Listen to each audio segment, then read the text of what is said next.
semua, namo buddhaya. Senang sekali, akhirnya saya sampai juga ke Banjarmasin. Senang bertemu dengan teman-teman yang begitu antusias belajar Abhidhamma. Hari ini kita mau belajar Abhidhamma, tapi saya minta teman-teman mengerti bahwa kita ini belajar tidak formal ya, tapi mudah-mudahan hasilnya maksimal. Saya akan mencoba mengupas yang disebut ini basic Abhidhamma dengan metode sinar mulia. Itu satu metode yang dikemas sedemikian rupa sehingga kita belajar tidak lagi perlu stres.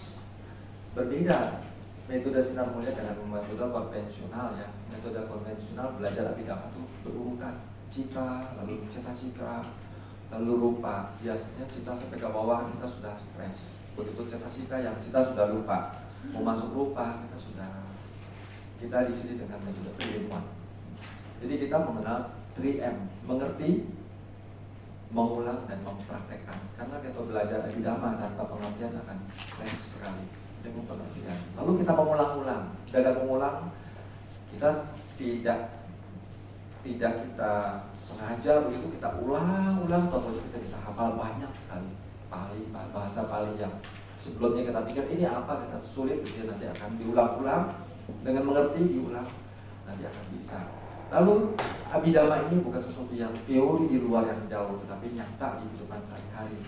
Nanti kita akan mencoba mempraktekannya dalam kehidupan sehari-hari, karena Abhidhamma tidak lain adalah proses kehidupan kita, yaitu saat kita bangun tidur, mata, telinga, hidung, lidah, dan tubuh mengalami objek. Itulah sebenarnya peristiwa yang kita bahas di Abhidhamma. Apa itu kebahagiaan, apa itu penderitaan, kemarahan, kebencian, ini semua akan kita kupas ya. Jadi betul-betul berkaitan dengan kehidupan sehari-hari. Jadi kita praktek saat kita lagi bahagia, kita bisa mengetahui, oh cita-citanya demikian. Lalu rupanya untuk tubuh kita bagaimana, kita bisa amati. Saat kita marah, tentu pikirannya adalah pikiran marah. Citanya namanya dosa cita, belakang sudah tahu cetasikanya karena ada cetasika yang aktif, itu akar dosa, ditunjang oleh 4 kebodohannya beserta dengan fondasinya. Cita sama cetasika bekerja sama. Kalau sudah ada bekerja akar kemarahan itu, cita bersekutu, disebutnya sampayuta dhamma, bersekutunya cita sama cetasika, pasti dia akan mempengaruhi tubuh kita. Maka tubuh kita bergerak saat marah, bergeraknya tidak sama dengan kita lagi bahagia. Kemarahan kita yang membuat kita mau tutup pintu keras, ya, bicara juga menyakiti hati orang. Betul demikian ya. Nah, ini bekerja antara pikiran, cita, cetasika, dan rupa bekerja secara keseluruhan. Nah, kita ambil contoh langsung tentang kehidupan sehingga bisa kita jangkau oleh pikiran. Kalau tidak, Abhidhamma itu terasa berat karena kita mempelajari teori yang jauh sekali, cita, lalu cetasika, rupa, tapi kita tidak tahu di mana, dipisah-pisah sehingga terurai, tidak menyatu. Ini yang kita mencoba dengan metode sinar mulia ini, kita mencoba mengaitkannya. Kemudian dari 3M ini kita juga mencoba menjelaskan secara 3-in-1 ya. Cita, cetasika, rupa menjadi satu kesatuan, tidak terpisah. Lalu kita mengenalkan juga yang disebutnya 3 jembatan. Ini 3 jembatan, yaitu pikiran akan muncul di tubuh. Kalau tubuh kita, pikiran kita marah, maka perbuatan kita bergeraknya tentu akan kasar, ucapannya menyakiti hati. Betul demikian ya. Dan kalau pikiran kita marah, tentu saja gerakan tubuh kita kehilangan rileks atau lentur. Ya, ini jembatan kedua, nanti kita akan amati. Dan jembatan ketiga itu adalah penyebabnya. Inilah jembatan yang ketiga, yaitu 4 unsur. 4 unsur ini membentuk gerakan maupun ucapan kita yang kasar atau halus. Juga rileks atau tidak rileks ditentukan oleh 4 unsur yang bergoyang, dipicu oleh pikiran kita. Nah, ini 3 jembatan. Kemudian yang terakhir adalah 3 step. Kehidupan kita adalah proses pikiran, betul? Ya, proses pikiran bisa marah, bisa salah, bisa berbuat baik ya, pikiran baik ya. Tentu ada sebabnya, yaitu kesadaran tanpa akar. Ini adalah kesadaran berakar. Akar marah, dosa. Akar serakah, loba, betul ya? Tapi dia tidak bisa muncul tanpa kesadaran tanpa akar. Ini. Tanpa akar tentu punya landasan fisiknya. Kenapa? Kenapa dia marah? Akar dosa. Karena matanya melihat yang tidak betul, telinganya mendengar hinaan, betul demikian? Jadi marah. Jadi berarti ada mata, telinga. Atau tubuhnya dipukul, marah nggak dia habis dipukul? Marah karena ada kesadaran terhadap tubuh. Berarti di sini ada tubuh jasmani. Ini kesadaran lima indera adalah pikiran. Inilah kesadaran lima indera. Setiap hari kesadaran lima indera mengalami objek yang buruk dan baik. Ini saya sering akan menyebutnya sebagai membayar utang, yaitu lima indera kita mengalami objek-objek yang buruk dan memetik panen. Lima indera kita memetik hasil yang baik-baik. Nah, inilah lima indera kita ya. Lima indera kita tentu saja juga ada selain lima indera, selebihnya ini mereka munculnya di hari waktu. Kalau melihat tentu munculnya pakai mata. Ya, inilah mata. Kesadarannya adalah kesadaran melihat. Ini dia.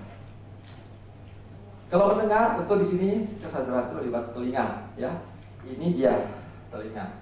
Ini objeknya suara. Kesadarannya adalah yang ini, ya. Dan ini kalau melihat muncul di mata, mendengar muncul di telinga, mencium muncul di hidung, mengecap rasa di lidah, sentuhan tubuh di tubuh, ya. Tapi berpikir munculnya di hadaya waktu. Dengan kata lain, ini semua perlu apa? Kesadaran itu perlu apa? Perlu materi atau rupa. Karena itulah metode Sinar Mulia membahas rupa di awal untuk menjelaskan proses pikiran. Karena pikiran munculnya di tubuh jasmani.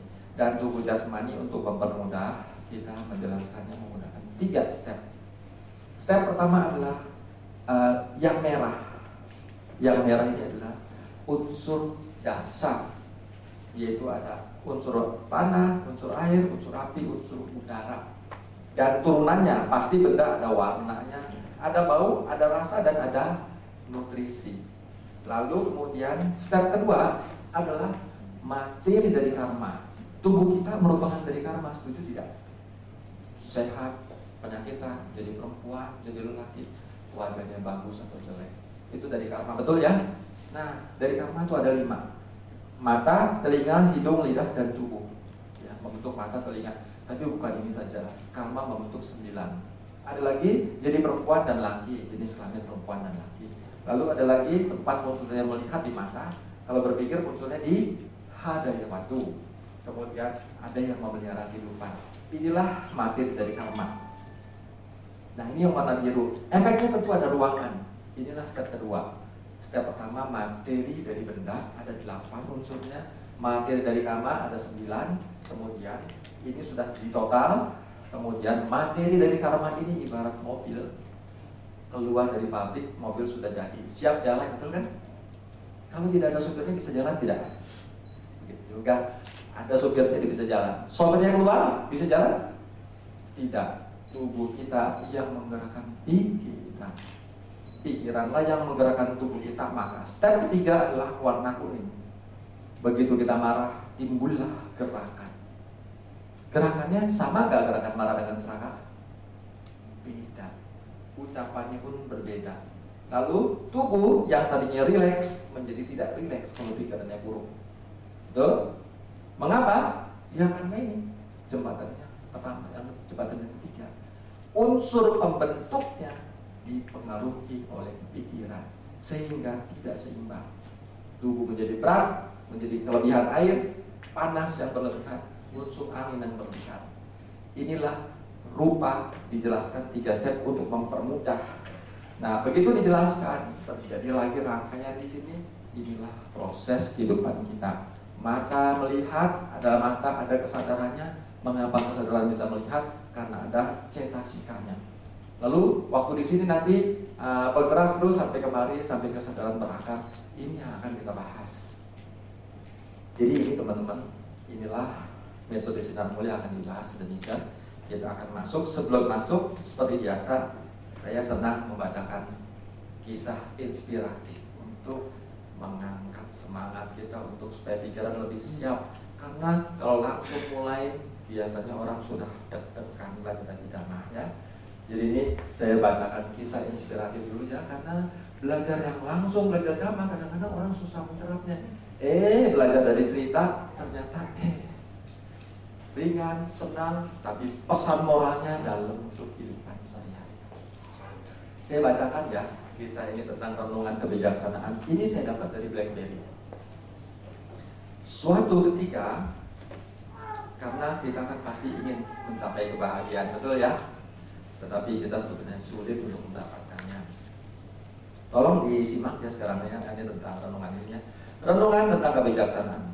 Suatu ketika, istri John Maxwell, pembicara motivator yang terkenal, yaitu Margaret, sedang menjadi pembicara di salah satu seminar tentang kebahagiaan. Maxwell, sang suami, duduk di bangku paling depan dan mendengarkan. Tentu kalau pembicaranya itu perempuan, suaminya juga sebagai pembicara top, suaminya diundang, suaminya kan nggak mungkin duduk di belakang ya. Duduknya di mana? Di depan. Ya kira-kira di sinilah, di depan. Dia terhormat. Setelah beberapa di akhir sesi, pengunjung semuanya tentu saja bertepuk tangan karena sudah tahu bagaimana cara bahagia ya. Dibuka oleh seorang pembicara yang terkenal, Ibu Margaret. Di akhir sesi semua pengunjung bertepuk tangan dan tibalah sesi apa? Ya, kalau sudah selesai sesi apa? Iya, tanya jawab. Setelah beberapa pertanyaan, seorang ibu mengacungkan tangan untuk bertanya, Mrs. Margaret, apakah suami Anda membuat Anda bahagia? Pertanyaannya bukan pertanyaan mudah ya. Semua pengunjung ya, seluruh ruangan langsung terdiam. Satu pertanyaan yang bagus. Ibu Margaret tidak langsung menjawab. Kita diam. Karena ini pertanyaan yang ringan atau berat? Seorang pembicara yang hebat mengatakan, beginilah caranya untuk bahagia. Dia jelaskan. Suaminya hadir di sana. Lalu peserta bertanya, Ibu Margaret, apakah suami Anda membuat Anda berbahagia? Bukan pertanyaan yang mudah, bukan? Ibu Margaret tidak langsung menjawab. Dia tampak sekejap, diam sejenak, mungkin matanya berkedip-kedip, berpikir keras gitu ya, bikin yang pengunjung semakin penasaran. Margaret tampak berpikir beberapa saat dan kemudian menjawab, tidak. Seluruh ruangan terkejut. Tidak, katanya lagi. John Maxwell tidak bisa membuatku bahagia. Seisi ruangan langsung menoleh ke arah John Maxwell. John Maxwell juga menoleh-noleh, tapi ini menoleh mencari pintu keluar di mana. Ya, semuanya menoleh. Tidak, suamiku tidak bisa membuatku bahagia. Kemudian lanjut Margaret. John Maxwell adalah seorang suami yang sangat baik. Dia tidak pernah berjudi, mabuk-mabukan, main serong. Dia setia, selalu memenuhi kebutuhan saya, baik jasmani maupun rohani. Tapi tetap dia tidak bisa membuatku bahagia. Sejenak dia diam. Bikin penasaran lagi gak? Bikin penasaran lagi, akhirnya tiba-tiba datang lagi suara. Mengapa? Karena jawabnya, tidak ada seorang pun di dunia ini yang bertanggung jawab atas kebahagiaanku selain diriku sendiri. Margaret mengatakan, tidak ada orang lain yang bisa membuatmu bahagia, baik itu pasangan hidupmu, sahabatmu, uangmu, hobimu. Semua itu tidak bisa membuatmu bahagia. Karena yang bisa membuatmu dirimu bahagia adalah dirimu sendiri. Kamu bertanggung jawab atas dirimu sendiri. Sesungguhnya pola pikir kita yang menentukan apakah kita bahagia atau tidak, bukan faktor dari luar. Bahagia atau tidak hidupmu bukan ditentukan oleh seberapa kaya dirimu, seberapa cantik atau gagah suamimu atau sukses apa hidupmu. Betul demikian? Setuju? Kita belajar abidama untuk membuat kehidupan kita lebih bernilai, lebih berbahagia. Ini kalimat pembuka. Lalu kisah inspirasi kedua saya tambah ya, satu lagi ya. Lalat dan lebah. Karena kita mau bahagia. Betul? Siapa yang mau bahagia? Ada yang jawab. Siapa yang mau menderita? Nah, ya, semua ingin bahagia. Semua orang ingin bahagia. Tetapi saya katakan, ini juga dikatakan oleh para guru, sangat sedikit yang bisa mencapai kebahagiaan. Mengapa? Ini simak dulu ya. Lebah dan lalat. Mengapa lebah cepat menemukan bunga? Dan mengapa lalat cepat menemukan kotoran? Mata lebah didesain hanya untuk menemukan bunga. Mata lebah didesain hanya untuk menemukan kotoran. Mengapa?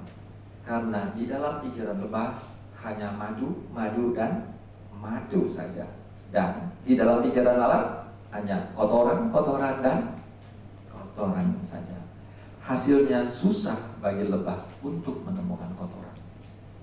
Tapi mudah dan cepat bagi lebah untuk menemukan bunga dimanapun. Sebaliknya, susah bagi lalat untuk menemukan bunga, tetapi mudah dan cepat bagi lalat untuk menemukan kotoran dimanapun. Apakah hasilnya? Tentu lebah kaya akan madu yang sangat bermanfaat, dan sedangkan lalat kaya akan kotoran dan kuman penyakit. Pesan moralnya, apa yang Anda pikirkan akan menghasilkan apa yang Anda lihat, dan apa yang Anda lihat akan menghasilkan apa yang Anda peroleh. Nah, jadi di sini dua kalimat pembuka kisah inspiratif supaya kita juga bisa mengerti, karena ini proses ini akan kita kupas tuntas lewat Pacaya 24 atau abidama. Kita ingin bahagia, tetapi secara fair kita katakan sangat sulit kita mencapai kebahagiaan. Mengapa? Karena kita tidak mengerti pikiran kita. Kita tidak mengerti bekerjanya pikiran kita. Ini saya mau mulai, ada dua jenis pikiran yang berbeda yang perlu kita pahami. Ini terhalang ya? Boleh minta satu orang. Ini ada dua jenis pikiran yang berbeda. Ya, nanti saya pakai juga itu ya. Ini ada dua jenis pikiran berbeda. Nah, teman-teman, boleh saya bertanya, teman-teman sudah siap belajar abidama?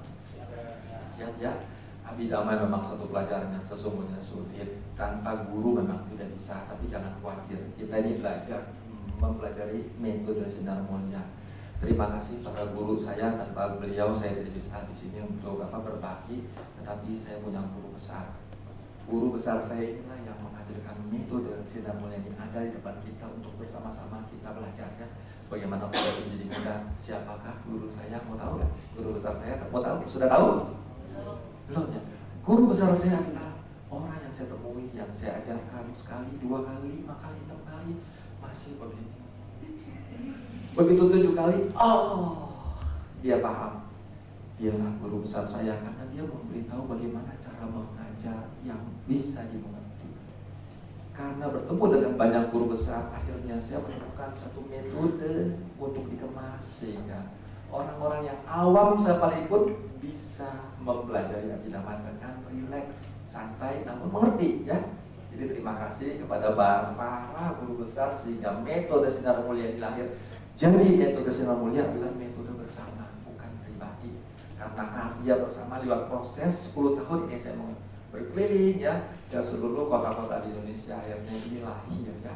Dan yang ini yang baru saya gambar itu justru baru ditemukan beberapa minggu yang lalu. Kita terus selalu berinovasi. Nanti akan saya masuk ke sana ya. Teman-teman. semuanya. Ini ada dua jenis pikiran yang harus kita pahami. Tanpa memahami dua jenis pikiran yang berbeda ini, kita tidak bisa mengalami kebahagiaan. Mengapa? Ini adalah proses pikiran 5 indera. Ini kelihatan tidak dari belakang? Panca, dwara, witi, betul? Artinya adalah panca itu 5, ya, dwara itu pintu. Jadi witi proses pikiran. Proses pikiran lewat 5 pintu indera: mata, telinga, hidung, lidah, dan tubuh. Ya, yang ini mano dwara witi, ya, yaitu proses pikiran lewat pintu batin. Boleh teman-teman semua sama-sama mengucapkan panca dwara witi. Mano dwara witi. Jadi kalau kita melihat, mendengar, mencium, mengecap, dan merasakan sentuhan, inilah kesadarannya. Setiap bangun tidur, ya, setelah bangun tidur, ini yang selalu kita alami. Tapi yang ini sudah berlalu, dia mampu memunculkan, membayangkan lagi. Ini dua pikiran kalau tidak bisa kita pahami, kita masih menderita. Mengapa? Coba lihat. Saya berikan contoh ya, supaya mudah dipahami. Dua pikiran ini mesti kita bedakan. Di sini 5 indera bekerja. Saya berikan contoh yang sederhana saja. Si Meme pergi ke mall. Mall zaman sekarang beda dengan dulu ya. Itu terang lampunya, kacanya pun bersih, sejuk, ber-AC, ada musik lagi. Jadi orang kalau ke sana suasananya kan enak tidak? Ada musiknya, senang ya. Itu hati-hati kita jadi mudah dibarang. Lagi si Meme lagi jalan santai di mall, happy. Begitu melihat ke etalase, dia melihat tas. Tas ini begitu cantiknya, jahitannya, warnanya, potongannya, di ujungnya ada emas-emasnya ya. Kemudian dia melihat dan terpesona si Meme ini. Kemudian dia berpikir, aduh tas ini bagus sekali. Nanti tahun baru kalau saya pakai tas ini dengan bawahan ini, atasan ini, dengan kalung ini, dengan anting ini, aduh ini matching sekali. Senang tidak si Meme? Senang. Lalu dia pikir-pikir, wah cocok sekali ya, melihat jam 11 siang. Lalu dia pikir, habis tahun baru, lalu datang lagi Imlek, Xinjia. Ini tas nanti kalau saya pakai bandok merah, bros merah, sepatu merah, wah ini juga matching. Senang gak sih Meme? Senang sekali. Kemudian waktu dia pergi ke toilet, terbayang tas yang cantik ini ya. Apalagi tas ini mereknya merek yang dia masih punya sedikit koleksinya.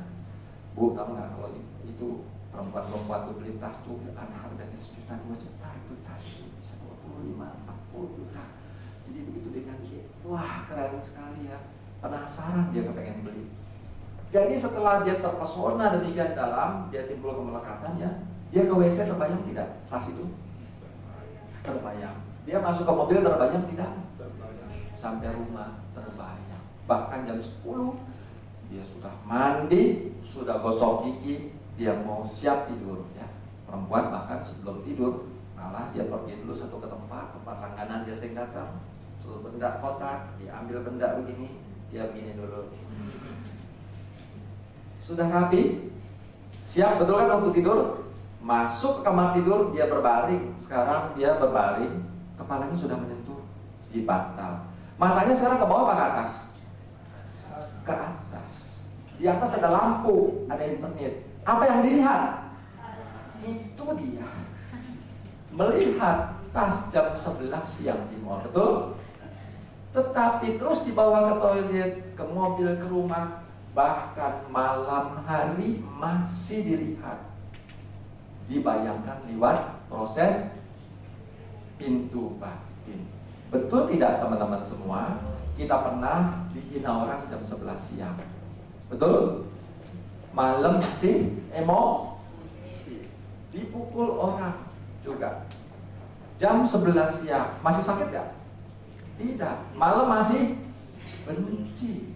Suara hinaan. Hei jelek. Suara muncul. Masih ada apa lenyap? Lenyap. Sebetulnya ini muncul berlalu.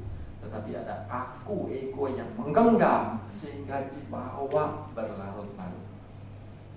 Dia marah, benci malam itu. Siang memang betul mengalami penghinaan, betul.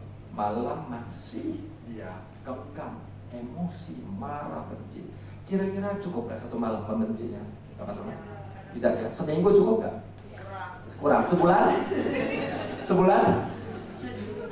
Nggak cukup setahun? Yang lebih gila lagi 7 turunan loh. Betul tidak? Lihat, kenyataan penderitaan sebelum muncul sudah berlalu. Kita tidak membiarkan berlalu. Kita genggam terus. Ini adalah dua proses pikiran berbeda. Disinilah kita membentuk penderitaan. Karena di tulisan di buku semua pasti bukan apa-apa, semua berlalu ya. Tapi pengertian itu belum sampai. Di sini kita akan membuka. Karena dua pikiran ini adalah berbeda.